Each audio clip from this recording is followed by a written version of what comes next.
You know, I made it 4 today, but I feel like I'm 48. God bless you all.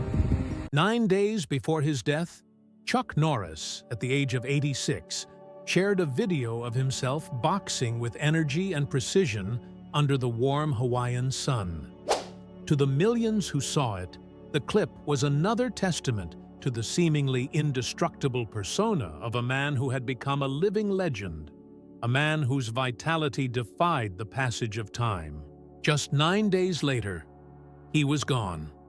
The man whom the world had prematurely declared dead in dozens of fake news reports over the years had finally passed away.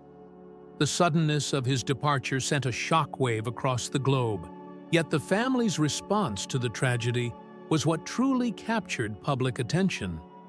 They mourned not with overt despair, but with a profound sense of peace and gratitude that felt almost unexpected. This quiet dignity hinted at a deeper story, inviting the world to look beyond the myth and understand the complex, private man who existed beneath the surface of the icon, a man whose life was filled with fierce battles, hidden secrets, and a legacy far richer than his on-screen exploits. The phone call nobody saw coming. On March 19, 2026, Chuck Norris was rushed to a hospital on the island of Kauai, Hawaii. He had been staying at his beloved North Shore coastal home, a sanctuary he and his wife, Gina, had cherished for many years. His health declined rapidly, and he passed away just a few hours after being admitted, at the age of 86. His death was shocking precisely because the world had grown accustomed to dismissing such news. In 2023, a viral YouTube video falsely claimed he had died in a car accident. And during the COVID-19 pandemic in 2020, Facebook was flooded with similar hoaxes. Each time, Norris would re-emerge, often with a touch of humor, to confirm he was very much alive. This time, however, the news was confirmed by his family in a heartfelt statement. They requested privacy and chose not to disclose the specific cause of death, focusing instead on his impact. "Thank you for loving him," the statement read. "Thank you for watching his movies. Thank you for remembering Walker. Thank you for loving him." These simple, powerful words painted a portrait not of a mythical warrior, but of a beloved husband, father, and friend, revealing the gentle heart beneath the tough exterior. The public and his peers responded with an outpouring of tributes. Donald Trump remembered him as a great guy and a really good tough cookie. Even CBS, the network with which Norris had a contentious legal history, joined Hollywood in honoring his memory. His passing marked the end of an era, but it also raised a significant question. What was the true extent of the financial and personal legacy he was leaving behind? A $70 million estate and its intricate division. The net worth of Chuck Norris at the time of his death was estimated to be approximately $70 million, a figure corroborated by respected financial publications like Celebrity Net Worth, Fortune, and Newsweek. This substantial wealth was the result of not only a long and successful film and television career, but also a series of astute business ventures and investments. His assets were diverse, reflecting his varied interests and deep roots in Texas. The cornerstones of his estate included the magnificent Lone Wolf Ranch in Navasota, Texas, a sprawling 1,000-acre property that had served as the family's primary residence since 2012. He also owned the vacation home in Kauai, valued at around $7 million, which tragically became the place where he spent his final days. A significant business asset is the Sea Force Bottling Company, a venture born from the discovery of a pristine 23,000-year-old aquifer beneath the Texas ranch. Beyond these tangible properties, his wealth was sustained by decades of royalties from over 30 years of film work, a nearly 30-year-long endorsement deal for the Total Gym fitness machine, book sales, and, most significantly, the syndication rights for Walker, Texas Ranger, which continues to be broadcast in more than 100 countries. The division of this complex estate is governed by Texas community property law, which stipulates that his surviving spouse, Gina O'Kelly, is entitled to 50% of all assets acquired during their marriage. The remaining portion of the estate is designated to be divided among his 5 children. This includes his 2 sons, Mike and Eric, from his first marriage, his daughter, Dinah, from a previously undisclosed relationship, and his twin children with Gina, Dakota, and Dana Lee, who are now 24 and grew up on the Lone Wolf Ranch. Gina's role as the CEO of Sea-Force Bottling Company, where she holds a 51% controlling stake, ensures that this key family business remains under her leadership. The family had already been navigating profound loss. Just 3 months before Chuck's death, in December 2025, his first wife, Diane Holchek, passed away from complications related to dementia. Their sons, Mike and Eric, remained by her side until the very end. The confluence of losing both his mother and his first wife in such a short period added a layer of deep personal sorrow to the final years of his life. The boy who was nothing. He was born Carlos Ray Norris on March 10, 1940, in the small town of Ryan, Oklahoma. His entry into the world was fraught with difficulty. He was a blue baby, suffering from a severe lack of oxygen at birth, a fragile start for a life that would later be defined by physical prowess. His childhood was marked by poverty and instability. His mother, Wilma, a devout Christian, raised her 3 sons largely on her own, working manual labor jobs to make ends meet. His father, Ray, a World War II veteran, struggled with severe alcoholism and would often disappear for long stretches. Norris later recalled that the family home was more peaceful when his father was absent. His return would cast a pall of fear and uncertainty over everyone. The family was constantly on the move, relocating from Oklahoma to Kansas and eventually to California in search of a better life. Norris graduated from North Torrance High School in 1958 as a shy and unassuming teenager. He was not athletic and was small for his age, later describing his younger self as neurotic and someone who had never succeeded at anything challenging. He felt invisible and ordinary, a far cry from the confident hero he would one day portray. The great turning point in his life came that same year when he made 2 life-altering decisions. He enlisted in the United States Air Force and married his high school sweetheart, Diane Holchek, who was just 17 at the time.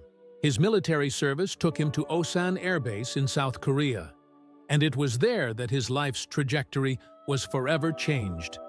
He discovered the martial art of Tang Soo Do and dedicated himself to it with a passion he had never known. Under the tutelage of Grandmaster Shin Jae-chul, he trained relentlessly, committing 4 hours a day, 5 days a week, to mastering the discipline. His hard work paid off, and after only 13 months, he earned his black belt. This achievement was more than a physical milestone. It was a profound psychological transformation. For the first time in my life, he wrote in his autobiography, I had accomplished something difficult on my own. This newfound confidence became the foundation upon which he would build his future. After being honorably discharged in 1962, Norris returned to the United States and began teaching karate classes in his parents' backyard. From these humble beginnings, he built an empire of more than 30 karate dojos across Southern California.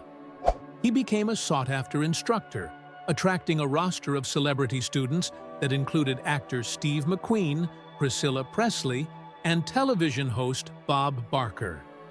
His competitive career was equally impressive. He became a 6-time professional middleweight karate champion and, in 1969, achieved the prestigious Karate Triple Crown. It was during this period of dominance at a tournament in Madison Square Garden in 1967 that he met another martial arts visionary who would play a pivotal role in his life, Bruce Lee. The friendship that opened a door to Hollywood. The meeting with Bruce Lee blossomed into a deep friendship and a powerful professional collaboration. For 2 years, the two masters trained together in Lee's backyard, pushing each other to new heights and exchanging philosophies on martial arts. This bond led to Norris's breakout moment in cinema. Lee cast him as the antagonist in his 1972 film, Way of the Dragon. Their final showdown, set within the ancient walls of the Roman Colosseum, is widely regarded as one of the most legendary fight scenes in movie history. The filming itself was an act of guerrilla filmmaking, shot without official permits. Lee's ambition for the scene was clear when he told Norris, "I don't want to beat the world champion. I want to kill the world champion." The film, made on a shoestring budget of $130,000, became a global phenomenon, grossing an estimated $130 million worldwide, and instantly making Norris an international star. After Bruce Lee's tragic death in 1973, Norris remained close to his family, often sharing stories of their time together with Lee's young son, Brandon. It was Norris's friend and student, Steve McQueen, who urged him to pursue acting seriously, advising him to enroll in acting classes at MGM. Norris took the advice, and his first leading role came in the 1978 film Good Guys Wear Black.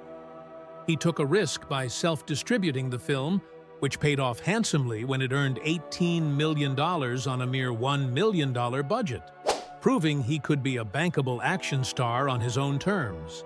Historic legal battle. The television series Walker, Texas Ranger premiered on CBS on April 21, 1993. But its journey to becoming a cultural touchstone was nearly cut short.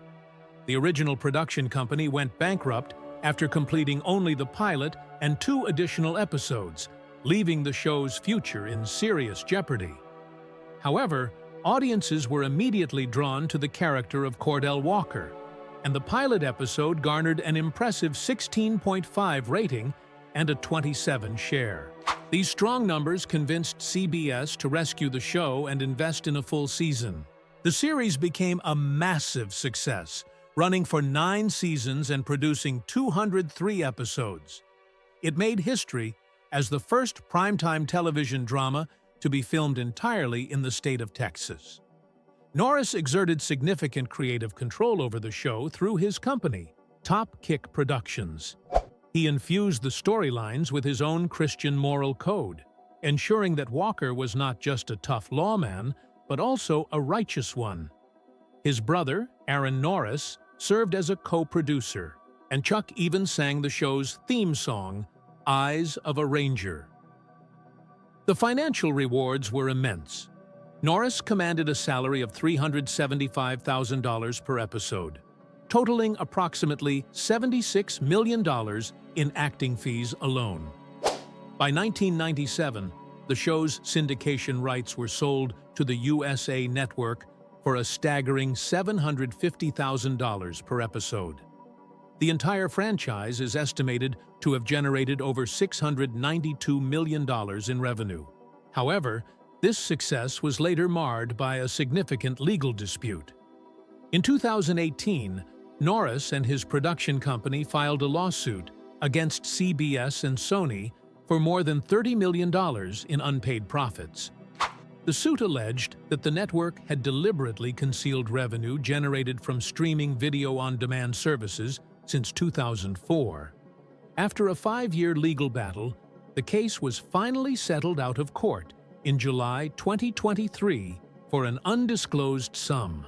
This settlement money now forms a substantial part of the inheritance passed on to his family. A family secret, hidden for nearly 30 years. Behind the public image of a devoted family man, Chuck Norris held a secret for nearly 3 decades. In August 1962, while married to his first wife, Diane, and waiting to be discharged from the Air Force, he had a brief affair with a woman named Johanna. whom he met at a bar. This encounter resulted in the birth of a daughter, Dina, in February 1963. Johanna chose to raise Dina alone and never revealed the identity of her father.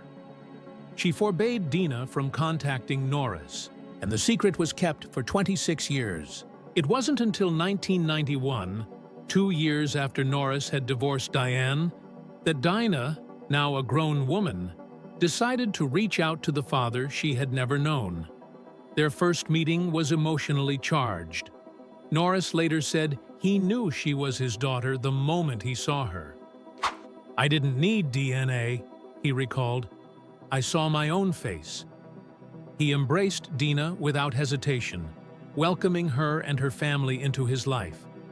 He famously stated, "There might be illegitimate parents, but there are no illegitimate children," a sentiment that underscored his belief in unconditional love and acceptance. He fully integrated Dina into the Norris clan, and in 2015, he proudly shared a photo of Dina and her family visiting him at his home in Kauai.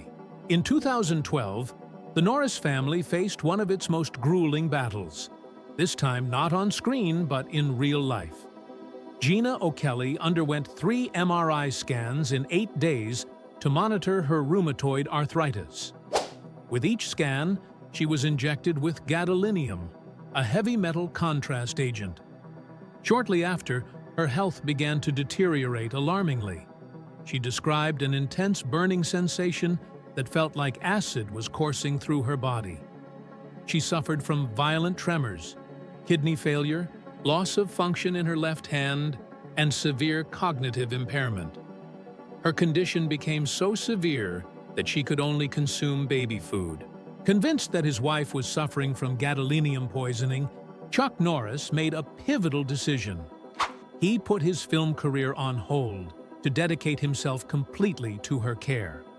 He spared no expense, spending an estimated $2 million on her medical treatments, which included chartering private jets to see specialists, funding expensive chelation therapies to remove the heavy metal from her system, and seeking experimental stem cell treatments in China.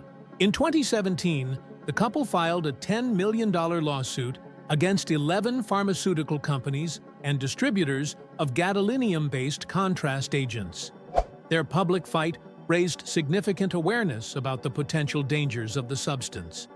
In response, the U.S. Food and Drug Administration, FDA, issued new warnings about gadolinium retention in the body, and the European Medicines Agency, EMA, went further by banning 3 gadolinium products.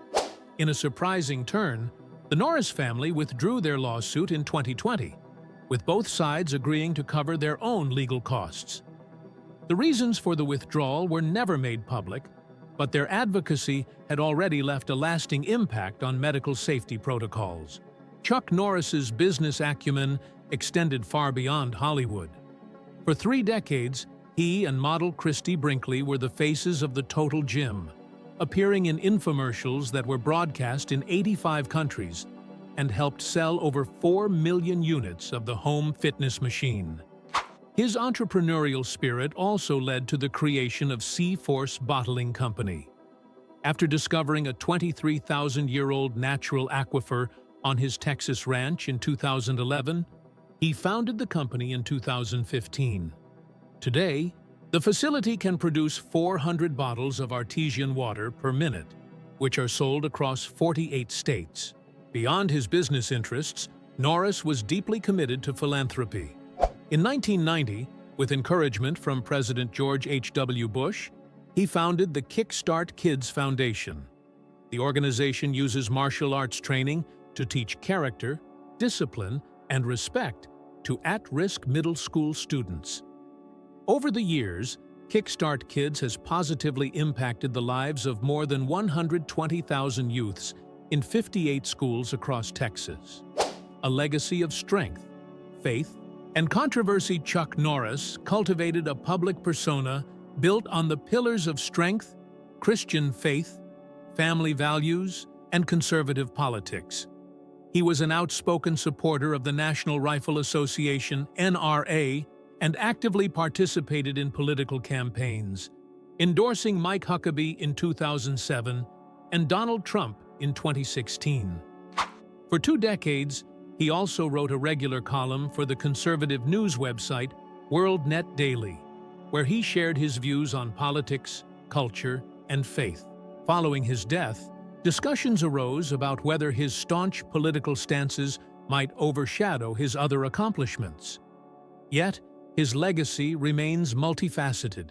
He was the unassuming boy who found his strength in a Korean dojo, the martial arts champion who fought a cinematic battle against Bruce Lee in the Coliseum, the television hero who brought justice to the screen for nearly a decade, and the devoted husband who walked away from fame to save his wife.